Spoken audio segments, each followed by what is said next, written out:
was on. And so she said, well, I'm doing a broadcast now, can you wait? So afterwards, she talked with me. And she said it was 3 reasons that they decided to go to Red Square. She was not from Russia. She was from Norway.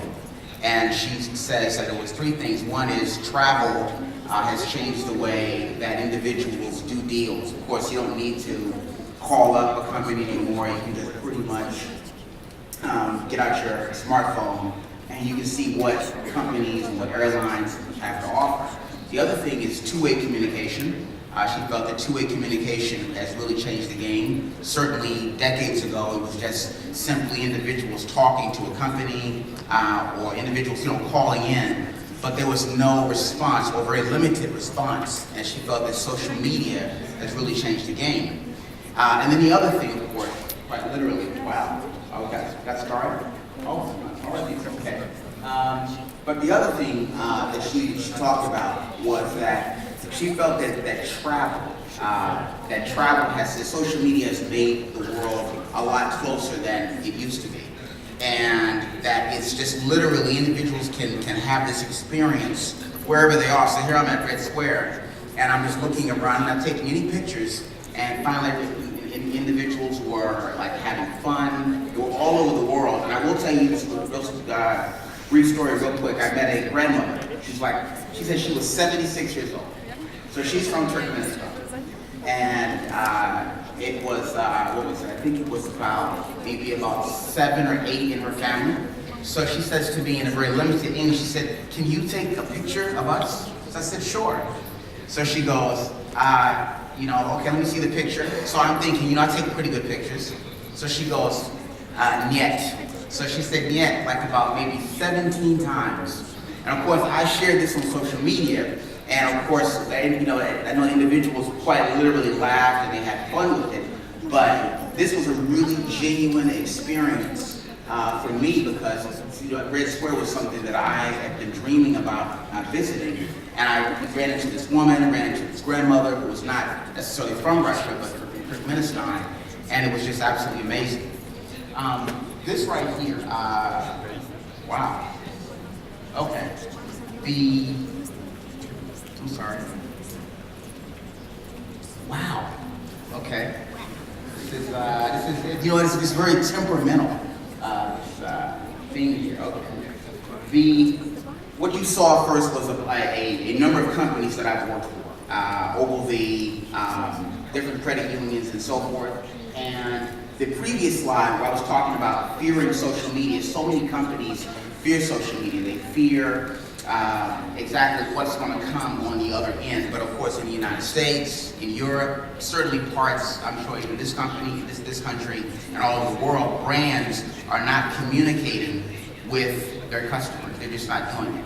I do social media for a credit union in the United States. And one of the things that I'm very proud of is that we have a 100% response rate.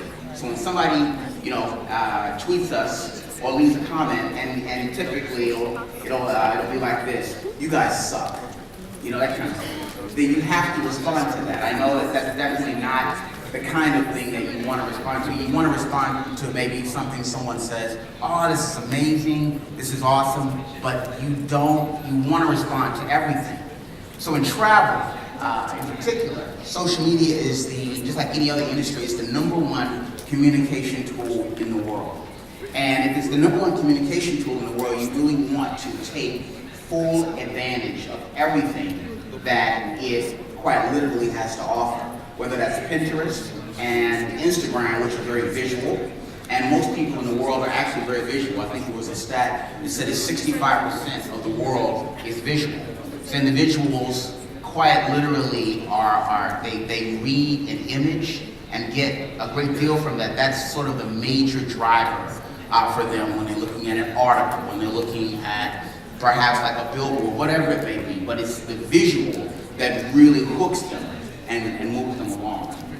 And I think it would be a total mistake for any industry to not jump on this. But with travel, because again, social media has made the world that much smaller, you quite literally want to jump on this. The 92% of customers said they trusted earned media, which includes recommendations from friends and family members, more than any other form of advertising. So to give you an example, when I was at Red Square and I shared this story about the grandmother and I'm sharing my own experience, maybe about 20 people sort of commented on Instagram, and maybe immediately 3 or 4 people said, you know, I need to visit Red Square. That's a totally amazing experience. So just from that communication, just from that recommendation about how amazing and how awesome Russia is and how amazing that experience was for 2 hours walking and meeting people in Red Square, 4 individuals, all of whom follow me, said that they're going to actually come here within the next 6 months. So again, these are recommendations from family and friends, you know, the reviews, if you will, that people quite literally respond to.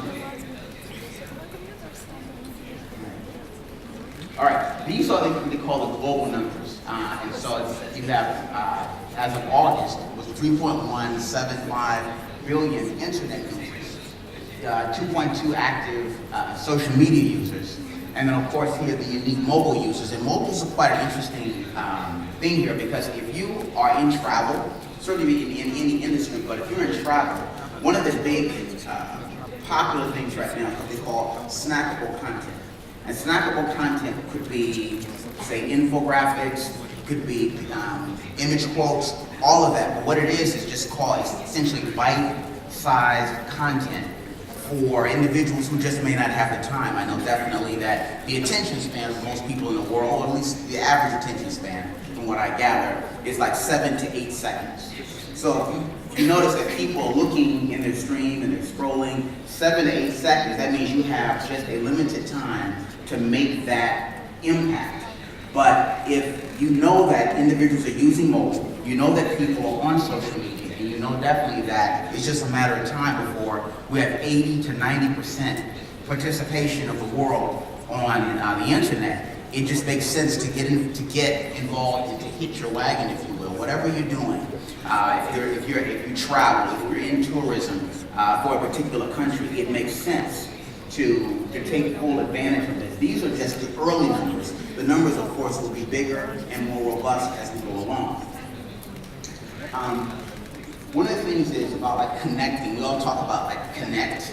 And I say this too, I say, let's connect online, let's connect, let's do this. But of course, connecting is not just about following someone. It's quite literally the woman I bumped into at the Red Square. Her and I connected immediately. She followed me on LinkedIn, she followed me on Instagram. But one of the things that she sort of did right when she followed me was she started liking my stuff, she commented on something, and then late last night she commented on the post that I put on about Red Square, and she wished me much success here in Kazan, said it was a beautiful city. These are the kinds of things that benefit a city, a country, and that really bring human beings together. But again, it's not just about connecting, it's about connecting someone, you know, sort of connecting yourself, and then like I said here, connecting really great people together. So she connected me with one of her colleagues, one of her colleagues lives in New York City and goes back and forth from New York City to Moscow. So her point was, it's not just about connecting the connection that her and I had, but she wanted to connect me with someone who she felt that could really take what I was doing to the next level. And I think you have to look at that in terms of travel. You know, what are you doing? What's your vision? And how can you put all those pieces together to quite literally, you know, take what you're doing up to the next level?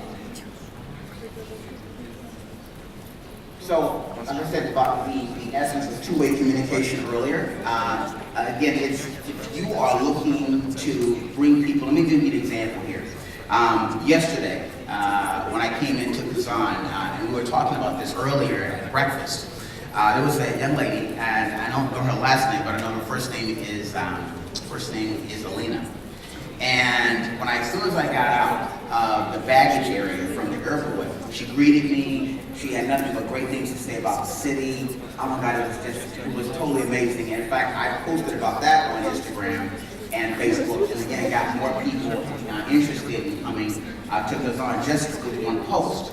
So when I talked about this online, she got involved. She started following me on Instagram and started following me on Facebook, and she communicated with the individuals who were posting on who posted on my account, talking about the city, talking about a number of things that you guys do here, the tourism trade. It was really a beautiful moment. That's the essence of the two-way communication that I talked about earlier, and that's what individuals, companies, need to really get. You need to have that in your strategy. So this gentleman right here, I'm not going to go too deep into him. His name is Paul Atlet. He predicted the mobile phones, the very mobile phones that you guys are using right now in 1906. He created the framework or the idea for the internet, and certainly created the idea of the computer workstation. And one of the things that he felt is that if you connect individuals, if people learn more about one another, then that's sort of the recipe for a greater humanity. And I sort of saw that yesterday with Red Square, a greater humanity, if you will. People from all over the world, having fun, talking, and I got a chance to meet some of them. This man